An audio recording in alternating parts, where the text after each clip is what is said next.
Dottore Santo Pirruzzella, prima eletto per l'elezione dell'Ordine dei Medici, un vero successo, se l'aspettava? Ma io aspettavo il successo della squadra, perché è una squadra che ha lavorato tanto, non ha trascurato niente, ha cercato di coinvolgere tutte le categorie, tutti i medici iscritti all'ordine dei medici e degli odontoiatri della provincia di Agrigento, una squadra che ha funzionato.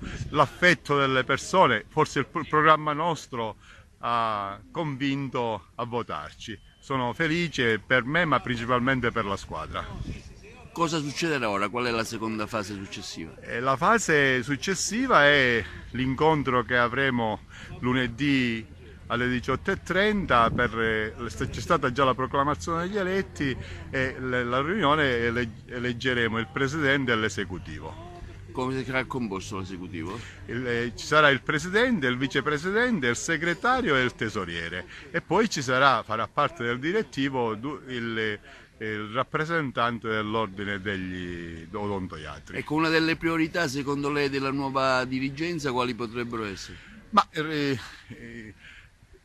applicare al 100% il codice deontologico, dare voce ai precari, che è una cosa importante a cui teniamo tanto, e la difesa della donna medico in tutti i sensi, alla luce degli ultimi eventi a cui abbiamo assistito in provincia di Catania e tanti altri problemi che prenderemo in considerazione chiaramente. Non trascureremo niente. E per i giovani in particolare? Per i giovani, ecco, noi siamo sostenitori dell'allargamento dei posti del corso di formazione in medicina generale come prima cosa, perché prevediamo nel 2023, la gobba sarà nel 2023, il 45-50% dei medici di medicina generale andrà in pensione e avremo un vuoto d'organico. E allora cerchiamo di stimolare gli organi competenti, in questo caso la Regione,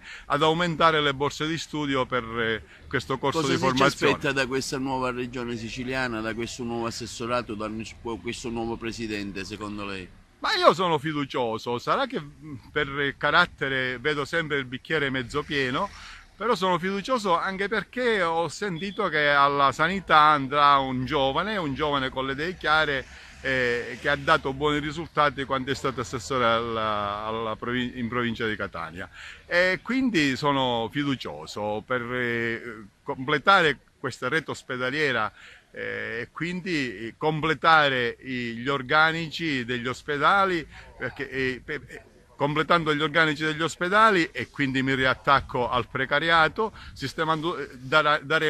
daranno serenità ai lavoratori degli ospedali, e questa serenità si rifletterà sulla qualità della salute, sulla qualità dell'assistenza sanitaria.